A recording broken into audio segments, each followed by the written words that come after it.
we got to dive into our This Week in Freight segment, powered by my friends over at DAT.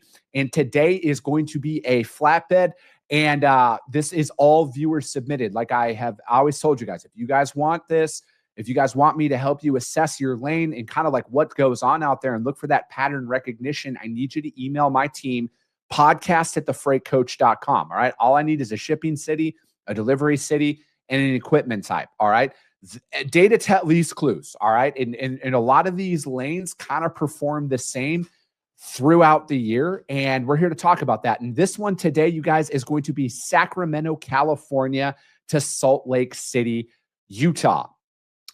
First things first, miles, right? 650 miles. If you got to ship this Thursday to Monday or Friday to Monday, it's going to be more expensive than that next day option. That is kind of right in that middle of what most guys can do in a 24-hour period out there at that 650-mile mark. But here's what I want you guys to pay attention to. Now, this lane is, it's a power lane, but the Salt Lake market as a whole is generally low volume coming out.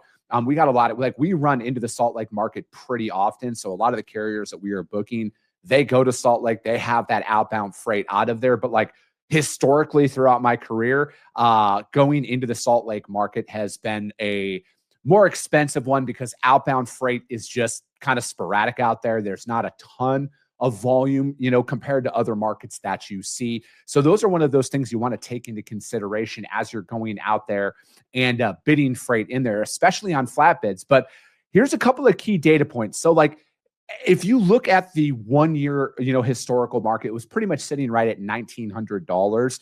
And, again, that's above the $3 a mile mark. But I want you guys to pay attention between February of this year and last year. All right. There's almost a $300 rate increase that happened right there. And then within the last 7 days, we're almost like $600 higher than what it was at this time a year ago. Okay. So from my perspective, again, we all know what's going on in regards to California and the CDL stuff that's happening, as well as fuel prices. But I am, as somebody who operates 99% open deck freight, and of that 99% of the open deck freight I move, 75% of it is moved out here on the West Coast. We're noticing pockets of tightness that are happening out here. Now, I'm not going to be an alarmist and wave the white flag on anything because, ironically, this time last year, the month of March showed some pockets of tightness that was going on out there in the market, specifically on the West Coast here. So I'm not quick to ever change course on a lot of these things because I think right now what we're seeing is the seasonal kickoff to open deck freight. Okay. And what does that do? That drives a short-term bump in freight volumes. Now, I hope it stays up because like I had mentioned, you guys, I just do open deck, like my brokerage. We specialize in this stuff. So it would be good for my business overall, and especially with new opportunities. But this is one of those ones that I can directly tie the rate increase that we're seeing out there to a couple of key headlines that have happened with fuel prices, as well as the CDLs in the state of California. So is there tightness that's happening? Yes, there is. There is no doubt in my mind you're seeing that out here on the West Coast. Would I go as far as going in and blowing up my entire pricing strategy just to capture some short-term stuff? I'm not there yet. And I say that because if this goes on throughout the month of April, because last year around this time, March was tight and then it kind of started to break apart about mid-April, and then things got back to kind of normal by about early May.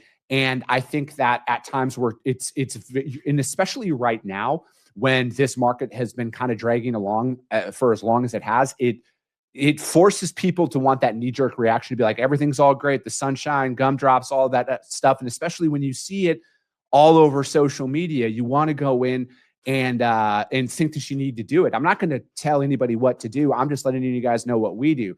We're kind of last to the party in a lot of this stuff because I know it's an opportunity for us to capture volume. And sometimes people are too quick to react, and then service failures start to increase. And we like to price our freight to move it. And we're not afraid to operate at smaller margins here in the interim as this transitionary period happens. So specifically for this lane, say Sacramento, California to Salt Lake City, Utah for a flatbed, I can point out directly to 2 key items on why pricing is higher. So if you're in a spot market style customer, adjust accordingly, obviously. But if you're out there operating with, contracted freight, I'm not there yet. But that's where I'm at with it. So I would take that to heart.